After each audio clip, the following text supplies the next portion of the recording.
नमस्कार दोस्तों, मैं एडवोकेट राकेश कुमार स्वागत करता हूं आपका अपने यूट्यूब चैनल पर। हम बात कर रहे थे MPLRC के संबंध में। तो कुछ संशोधन जो मेरे द्वारा पिछले वीडियो में बताए गए हैं, शेष संशोधनों के बारे में हम चर्चा करेंगे। तो सबसे पहले बात करता हूं, अगर आप नए हैं मेरे चैनल पर तो प्लीज़ लाइक कर दीजिए, सब्सक्राइब करिए और कमेंट्स करिए कि आपको वीडियो के माध्यम से मिल रही जानकारी में कौन सा पार्ट अच्छा लग रहा है, और धीरे धीरे हम इस सफ़र में आगे बढ़ेंगे और आपको बहुत अच्छे तरीके से जो विधि है भूमि से संबंधित, उसके संबंध में हम आपको बताते रहेंगे।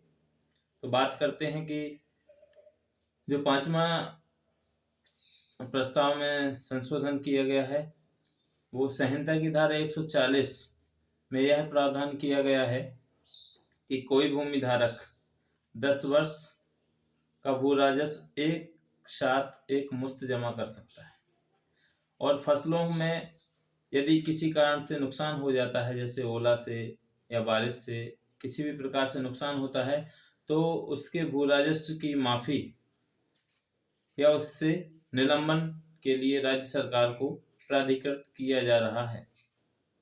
अब सरकार का दायित्व बनता है, अगर किसी प्रकार से किसानों की कृषि को नुकसान होता है तो भू राजस्व माफ कर सकती है। फिर अगला जो है 6वां, मैरूसी कृषक से संबंधित अध्याय 14 को निलंबित यानी विलोपित कर दिया गया है, क्योंकि अब इसकी आवश्यकता नहीं रही,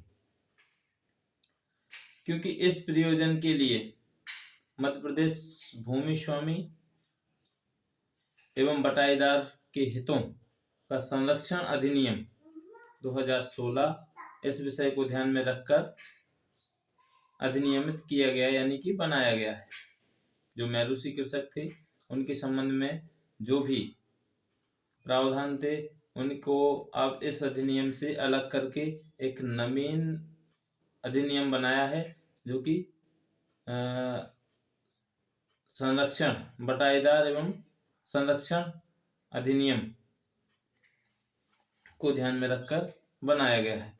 अब बात करते हैं हम 7वें संशोधन की कि संहिता की धारा 172 को विलोपित कर दिया गया है, जिसमें भूमि का विवर्धन के लिए अनुज्ञा की आवश्यकता नहीं है। जो पहले हम कृषि भूमि को डाइवर्ट करके अपने व्यवसायिक भूमि में परिवर्तित करते थे, कमर्शियल भूमि को परिवर्तित करते थे, तो उसके लिए हमें अनुज्ञा लेने की आवश्यकता पड़ती थी। लेकिन अब इस संशोधन के माध्यम से हमें भूमि का विवर्धन कराने के लिए अनुज्ञा लेने की आवश्यकता नहीं पड़ती है, और अब भूमि स्वामी स्वयं अपना जो डाइवर्सन की फीस होगी और भू राजस्व होगा वो स्वयं अपने माध्यम से अपेक्षित रकम जमा कर सकेगा। विद्यमान अन्य विधियां जो भूमि से संबंधित है उनको ध्यान में रखकर वह स्वयं अपना जो विवर्धन में फीस जमा होनी है उसको जमा कर सकेगा, और भू राजस्व भी अपने माध्यम से जमा कर सकेगा,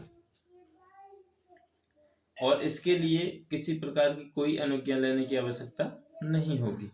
अब अगली बात आती है कि नगरीय क्षेत्रों में जो 8वां है उसमें नगरीय क्षेत्रों में दखल रहित सरकारी भूमि के लिए बेहतर प्रबंधन हेतु तथा उसके उपयोगी सामुदायिक प्रयोजन के लिए विशिष्ट प्रयोजन हेतु कलेक्टर भूमि आरक्षित जो कलेक्टर है उसके संरक्षण में उक्त भूमियों को रखा गया है, जो उसके लिए सक्षम कार्यवाही कर सकता है। जो पहले की जो भूमियां थी वो तहसीलदार और उपखंड अधिकारी के अंतर्गत थी, लेकिन अब उसका संरक्षण जवाबदार कलेक्टर को सौंप दिया गया है। वह दखल रहित सरकारी भूमियों के संबंध में प्रावधान कर सकता है। अब बात आती है 9वें की।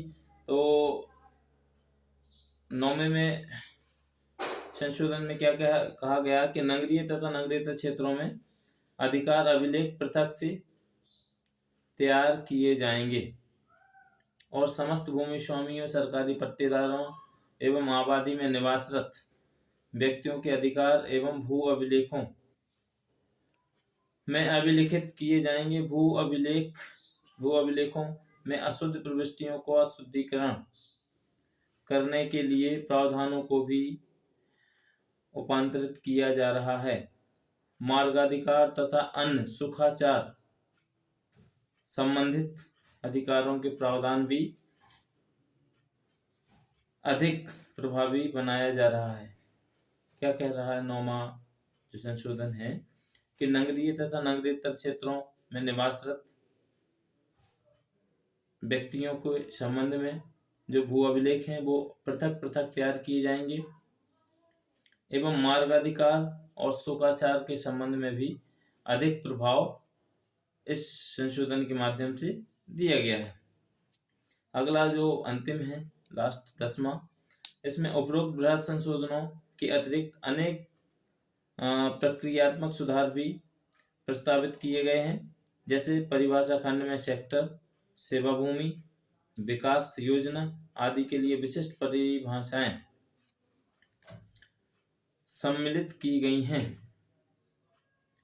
नए उपखंड के सृजन की प्रक्रिया को भी नई तहसील के सृजन के पूर्ववर्ती उपबंधों के समान प्रस्तावित किया गया है। शुद्ध भू राजस्व की वसूली के लिए प्रभावी उपबंध किए गए हैं।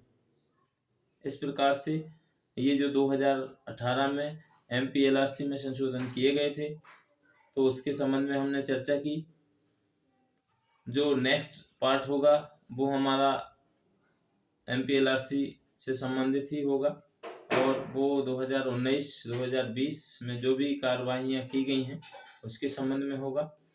तो आप जरूर करके मेरे इस वीडियो को लाइक कर दीजिए, चैनल को सब्सक्राइब करिए और बने रहिए हमारे साथ। नई जानकारियों के लिए हम आपको रूबरू और अवगत कराते रहेंगे। धन्यवाद।